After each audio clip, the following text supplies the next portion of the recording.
Well, welcome to Integrative Preparedness. How are you all today? I'm not sure whether I'm going to put this on YouTube or just Patreon. I just shot one about Basta. Enough. About organized crime and the kind of things that I just keep over on the Patreon channel. Anyway, welcome to everybody. Welcome to all the new people, both on YouTube and on Patreon, if I put this on YouTube. We're headed back from Chattanooga. Had a great dinner last night at Tony's restaurant, at which I finally decided to do what Kelly's been bugging me to do for 3 years, and that is write a modern organized crime novel. I explain more about that on the one I just put over on the Patreon site. We just came through Nashville and stopped off at the Nashville Farmers Market. Man, is that a place. You guys have a great farmers market, because Kelly wanted some peaches from the traveling peach truck, and they were in Nashville today. So we stopped off, got some Georgia peaches, and now we're headed home. You all down in the states we were visiting, Tennessee, North Carolina, Georgia, you just have beautiful states, as I already knew. I had so many people, extend invitations and suggestions. I thank you all for it. I wished we'd had time to meet some of you. Maybe next time we can. So we're headed home now. Be home late tonight, but I thought I'd take this chance to shoot a couple more videos.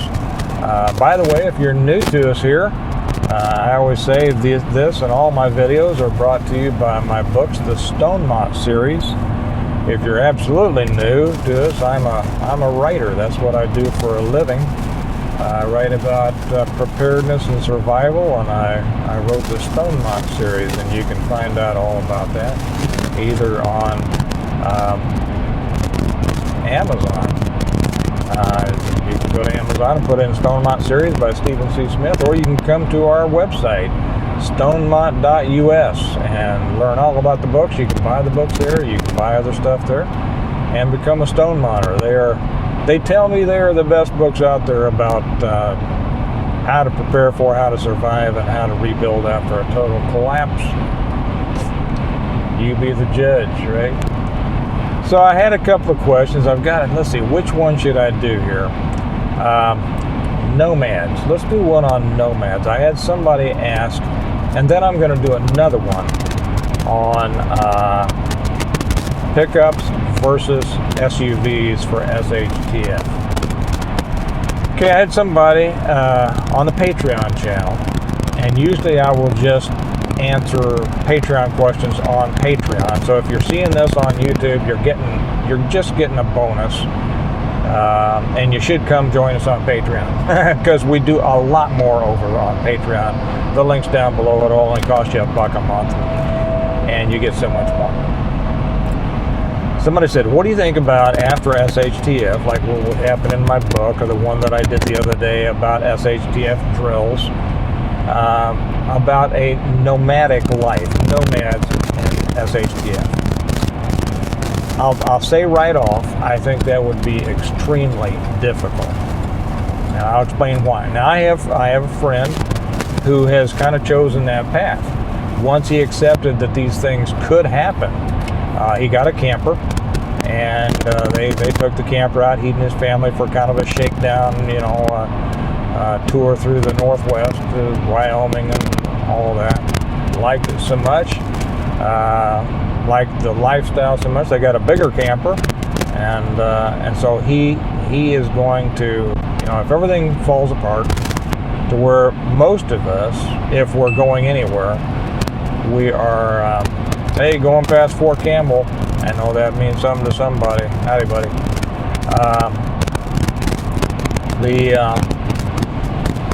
While most of us will be going to what I call an alternate location, other people call bug out locations,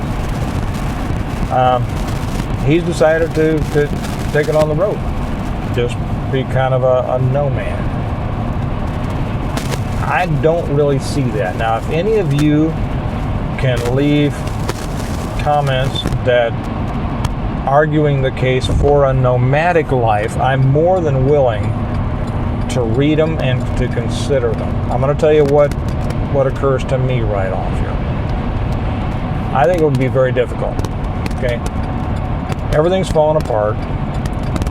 If there's no gas to be had, that means that no. First off, let's say, who is going to be in your group? If it's just you and your family, boy, I tell you, it's a big world out there. You're going to be traveling through other people's areas. That's the number one danger. Because this is the nomad life. It's not to like take your trailer someplace and stay there and set up good defenses and kind of build around there, build a community. The nomadic life is really traveling.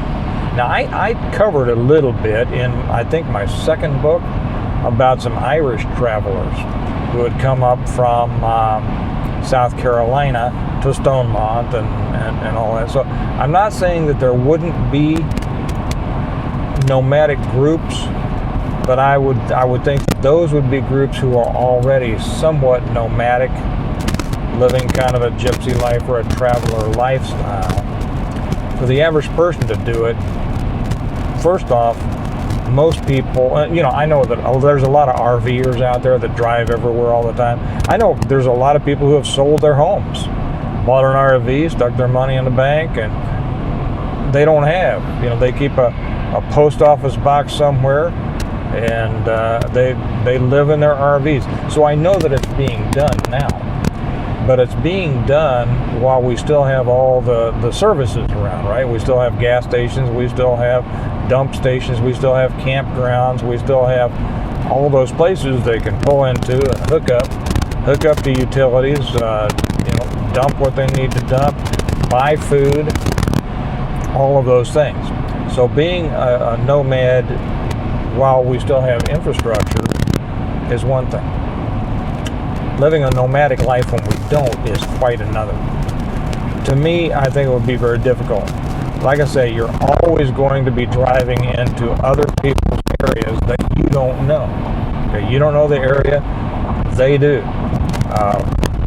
When you come cruising into their area, if they're good people, they're going to be very suspicious of you. If they're bad people, they might be at the bridge. And I've always talked about bridges being choke points. And I had a major scene in one of my books, I forget which one, about what happens at a bridge. You could be stopped. They could take the toll for whatever they say they want from you. And, that could be any number of things, many of them not too pleasant. But you're always going to be traveling through areas where other people feel they have a claim, right? The next thing, you're always going to be looking for fuel. If everything's down, how much fuel can you carry? You can't carry enough fuel to last you forever. So you're always going to be looking for gas. That means you're going to have stuff to buy stuff, gas with, to trade, whatever. You're always going to be looking for food. I mean, yeah, you could carry a year's worth of food on a big RV. That'd be no problem. But protecting yourself and that kind of target, I think that I wouldn't want to do it myself. Let me put it that way. I think that could be some real problems. So you're always looking for food, you're always looking for fuel, and you're always driving into an area that somebody already lives in and kind of, stakes a claim to. I don't know. That's my thoughts. I don't go much deeper than that because those three things already pose such a problem to me that I haven't gone any farther in thinking about that. And the security would just be a nightmare. Whether traveling security or whether, security when you stop for the night or the week or the month or whatever it is. I don't see that being a viable option at all. But, like I say, if any of you have something to add and obviously I haven't thought of everything, I'm sure, because I haven't tried to. Just never seemed feasible to me. Let me know in the comments, and I'll be happy to consider it, and then I'll read your comments, and so will everybody else. So I'll let it go at that. I'm going to make another one here in a little bit about pickups versus SUVs. And remember that we prepare well today in order to live well tomorrow. So I will be preparing to stay in one place as opposed to living a nomad life. But let me know what you think, and I'll talk to you all later.